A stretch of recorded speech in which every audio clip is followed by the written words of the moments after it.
Dieter Brandao, bienvenido. Muy buenas, Carlos. Bienvenido, Dieter, bienvenida a la Radioteca, que va como un tiro en podcast, me alegro infinito.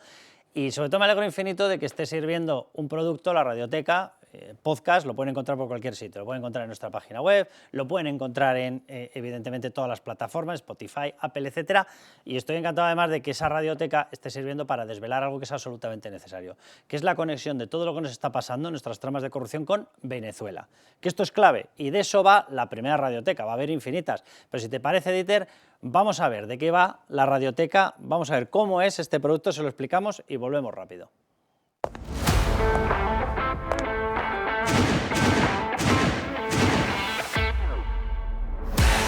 Volver a los principios para seguir contándoles podcast a podcast qué es lo que está pasando en este país llamado España.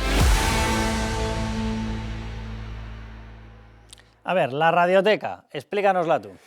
Pues básicamente es dar tiempo al periodismo para dar el contexto de todas esas noticias que Carlos Cuesta va contando cada noche, Federico por la mañana, Cambia y por la tarde Luis Herrero, Libertad Digital, Miguel Ángel Pérez, todos los periódicos que están contando ahora mismo las noticias de corrupción hacen lo que tienen que hacer, que es contar la noticia del momento.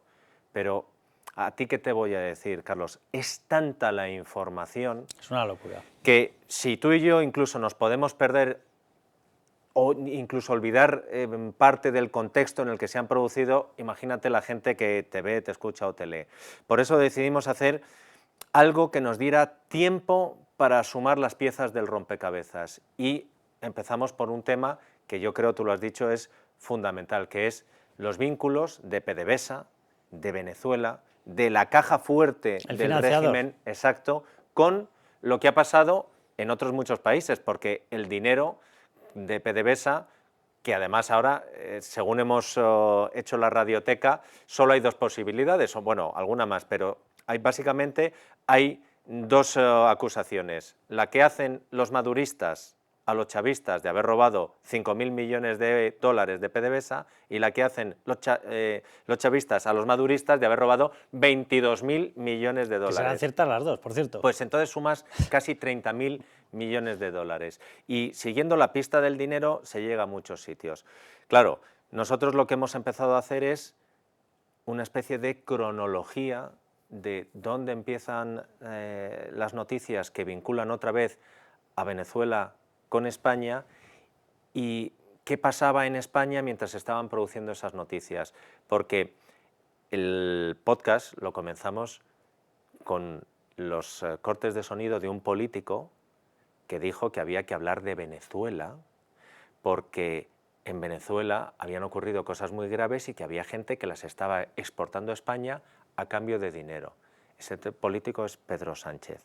Y claro, cuando tú escuchas a Pedro Sánchez decir eso y luego ves todo lo que ha pasado, ahora hace tiempo que de lo de Podemos no se habla. De lo de Podemos hablamos, ¿te acuerdas, Carlos? Muchísimo, los vínculos de Podemos con Venezuela, pero ahora el vínculo es el Partido Socialista. El primer episodio, el primer capítulo, lo dedicamos a modo de introducción a contar cómo había una persona que lo sabía todo y cómo fue detenida en España. Mira, el hombre que sabía demasiado, que sacamos el título de unas declaraciones cuando estábamos investigando que nos dicen sabía demasiado y murió. La autopsia dice que murió suicidado. Hay otras versiones que dicen que no, pero sin entrar en el motivo o la causa de la muerte, lo que no podemos, o por lo menos nosotros no quisimos, es resignarnos a como murió el hombre que dijo que lo iba a contar todo. Exacto. Dejamos de... Pues que de hecho muere en un día de decir voy a contar todo, de poco menos que entregarse porque viaja a España y sabe que a partir del momento lo van a detener y de ahí hasta que muere pasa un día. Un poco más. Un viernes es detenido en Barajas. Bueno, un día hábil, efectivamente. Sí, un viernes es detenido en Barajas, un sábado pasa el jet lag porque venía de Estados Unidos en el calabozo, testifica delante de la fiscal y del juez Pedraz sobre Morodo, el caso Morodo, del embajador de quién, de José Luis Rodríguez Zapatero, dice no, ¿cómo Morodo? Por allí pasaron otros muchos más políticos. ¿Usted está dispuesto a colaborar? Lo voy a contar todo. Le dejan en libertad, no le permiten salir del país y lo último que sabemos de él es que el lunes su socio en España intenta abrir la puerta y se no lo puede encuentra muerto. porque está muerto. Eso fue el primer capítulo. En el capítulo que estrenamos ayer lo hemos dedicado íntegramente a José Luis Rodríguez Zapatero. Cuando hablé contigo en la radio, como lo hemos titulado Zapatero a tus negocios, tú dijiste, pues anda que no va a durar. Hemos tenido que hacer un ejercicio de montaje para adaptarlo a los tiempos de un podcast, porque claro, solo hablando de la parte de Venezuela, sin entrar en China, Huawei, Rusia, Cuba, solo en la parte de Marruecos, Guinea... Solo entrando en la parte de Venezuela te da como para hacer 2 series, pero bueno, hemos hecho un capítulo en el que creo que contamos la parte fundamental, que para mí, ¿cuál es? La parte fundamental, y lo hablo contigo en ese capítulo, le agradezco la colaboración a Carlos Cuesta, la parte fundamental es que se le están lanzando unas acusaciones gravísimas, es que se están publicando unas cosas muy graves sobre Zapatero y su relación con Venezuela, y no pasa nada. Y no ha activado ni una acción judicial, y eso es muy llamativo, demasiado llamativo. Hasta el punto de que se ha contado, y como estamos un poco inmunizados por todos los escándalos que pasa, bueno, pues uno más, que Zapatero habló con el presidente de la Audiencia Nacional en ese momento, José Ramón Navarro, y José Ramón Navarro llama a un juez que estaba investigando una causa bajo secreto sumarial, que era lo del Pollo Carvajal, y le dice, oye, que tengo aquí Zapatero, que quiere saber qué estás haciendo. Y el juez le dice, pues que se persone, y cuando levanta el secreto lo sabrá. Y no sucedió nada. Parece que se publica y desaparece, pues nosotros no nos resignamos. Ponedme por favor la otra fotografía, porque aparte de la noticia del hombre que sabía demasiado, y lo estamos viendo, de PDVSA. PDVSA es la empresa pública que extrae el petróleo allí. Vamos, es el sistema que tiene, está controlada por Nicolás Maduro, por Delcy Rodríguez, además en concreto, porque es la ministra de PDVSA. Bueno, pues esa maquinaria es una maquinaria de extracción de petróleo con el que están pagando distintas cosas. Es el gran recurso público que tiene Venezuela, se lo están robando a la población venezolana, y con ella tiene toda la pinta, porque esto se ha aportado, esto lo publicamos en Libertad Digital, como pueden ver, un sobre que yo creo que representa todo esto de lo que estamos hablando, o, que es lo más triste, una parte de aquello de lo que estamos hablando. Este sobre, del cual ya tiene conocimiento la Fiscalía Anticorrupción, se puede leer aquí: PDVSA, República Bolivariana de Venezuela, Ministerio del Poder Popular de Petróleo, vamos, Delcy Rodríguez. De hecho, firma destinatario Delcy Eloína Rodríguez Gómez, vicepresidenta ejecutiva, era el cargo que tenía en aquel momento. Remitente Manuel Quevedo Fernández, Y aquí se puede ver cómo en la entrega acaba, y así se ha aportado, en manos de Víctor de Aldama. Supuestamente esto llevaba 2 sobres distintos. Dentro era un gran sobre que llevaba 2 sobres. El primero de ellos eran los cupos de extracción de petróleo, 250 millones de dólares, con los cuales se iba a pagar que Pedro Sánchez fuera el presidente de toda la Internacional Socialista, y parte de ese dinero tenía que ir para conseguir, para engrasar los apoyos necesarios para que él lo fuera. Fíjate, Carlos, te voy a adelantar parte de lo que va a suceder en los 2 siguientes capítulos. La serie se compone de 4 capítulos. En el segundo lo dedicamos íntegramente a Zapatero, los negocios, el crecimiento patrimonial de un presidente que cuando salió de Moncloa los medios de izquierda publicaron: ha perdido dinero, solo hay 6 ministros más pobres que él. En el tercero hemos tenido la oportunidad de entrevistar a la persona que presidía PDVSA en tiempos de Hugo Chávez, al ministro de Petróleo, y que fue el primero en acusar a José Luis Rodríguez Zapatero de hablar de la política venezolana a cambio de que le dieran concesiones a empresas en las que él participaba como representante de petróleo. El tercer capítulo será la entrevista a Rafael Ramírez, el hombre que iba a suceder a Hugo Chávez hasta que llegó a Nicolás Maduro. Pero el cuarto capítulo, yo he hecho muchas cronologías en mi vida como periodista. Me gusta hacer las cronologías porque me gusta contar las cosas por orden. Son muy reveladoras. Como esta, Carlos, ninguna. Hemos tenido la oportunidad de ir juntando las piezas de lo que pasaba encima del escenario con las piezas de lo que pasaba detrás de ese escenario. Ese sobre está fechado el 4 de febrero de 2020. Si vieras la cantidad de cosas que pasaron el 4 de febrero, si vieras la... Aquí aparece, 4 de febrero de 2020. Y aquí un pequeño error porque ponen Víctor González, que era Víctor Gonzalo. No sería Víctor Gonzalo de Aldama. No sería la primera vez que confunden. El cuarto episodio, el cuarto capítulo, lo dedicamos a contar qué pasó entre febrero de 2019, Pedro Sánchez, Juan Guaidó, y el febrero de 2020, Pedro Sánchez y lo que hemos visto ahora del En apoyo enero a fue la Maduro. visita de Delsi. Y el 20 de enero de 2020 es la visita.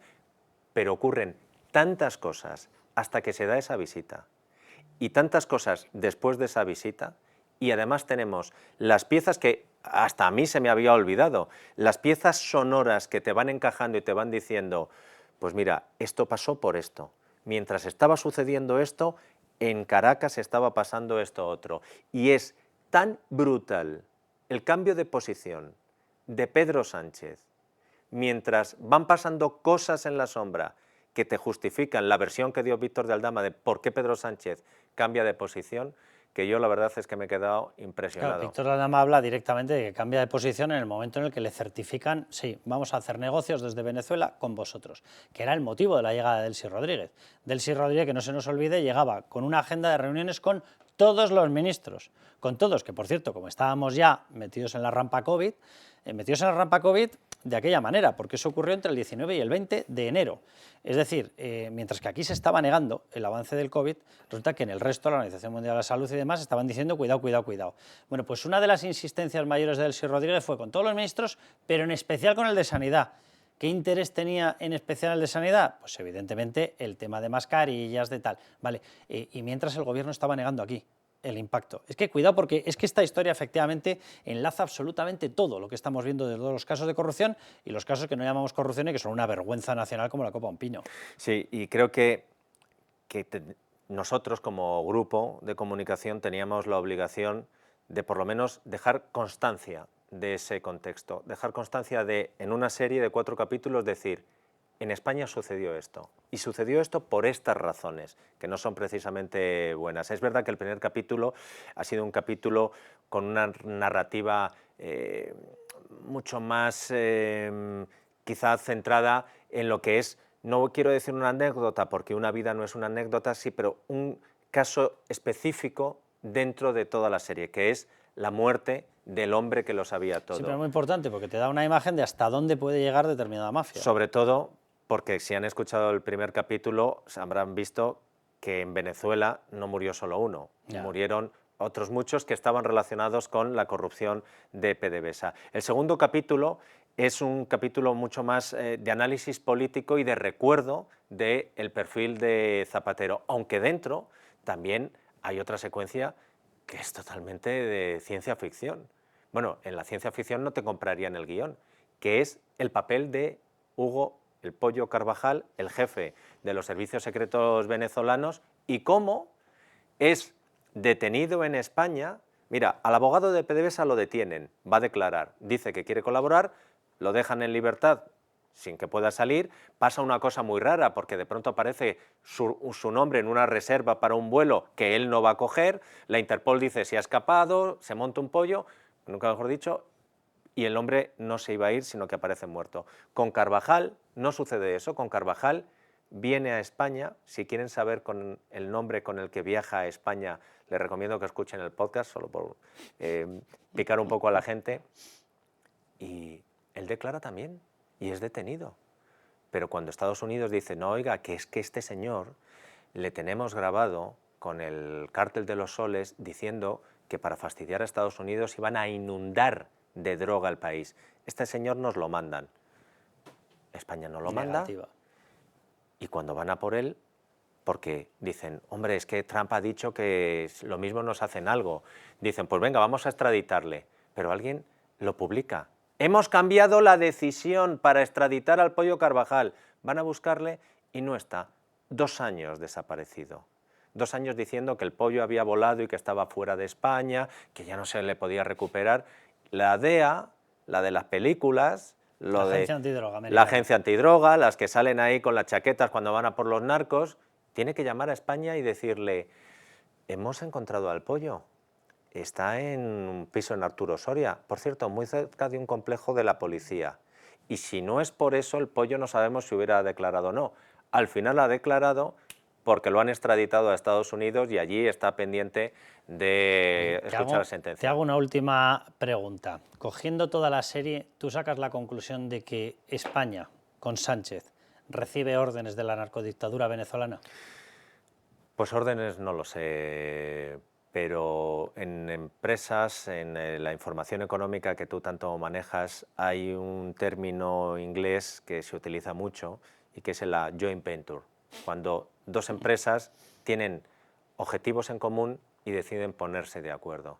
Lo que está claro es que España iba por un camino, que Pedro Sánchez lideraba la transición democrática en Venezuela para echar a Nicolás Maduro y que de pronto cambió y Nicolás Maduro sigue en el poder.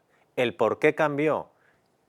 Que escuchen la radioteca. Pues eso, que escuchen la radioteca. Quédense con esa indicación. Ya están los 2 primeros capítulos. Ayer sacamos el segundo, el jueves sacamos el segundo, dentro de una semana sacaremos el tercero y falta el cuarto, que es el dedicado a Pedro Sánchez. Pues enhorabuena. Gracias, Carlos. Desde lo más profundo, enhorabuena por ese producto y enhorabuena porque además es que está saliendo de maravilla y va como un tiro. Y además déjame decir que salgo yo, pero que es un trabajo de toda la casa, porque se está volcando toda la casa, por supuesto el equipo de la radioteca, Nieves, Borja, pero el equipo de realización sonora, el equipo técnico, y aquí ahora mismo a ti te sacan tan guapos porque hay un cámara que nos acompañó, que no por mí, que nos acompañó y que realizó Daniel Palacios esa entrevista con Rafael Ramírez y que te puede contar, te puede adelantar antes de que la escuches cómo fue esa entrevista. Pues nada, a darle, se puede suscribir además, ¿no? Sí, es importante suscribirte porque te avisan de cuándo sale el siguiente capítulo. Del siguiente y de los siguientes. Exacto, y de todo lo que vayamos haciendo. Y si tienes bajada la aplicación de Es Radio para escuchar a Carlos Cuesta, a Federico, a Luis, a Polvorinos en el teléfono, vas a podcast y encuentras también la radioteca. Pues ya lo saben, la radioteca. Qué un placer, Dieter. Igualmente.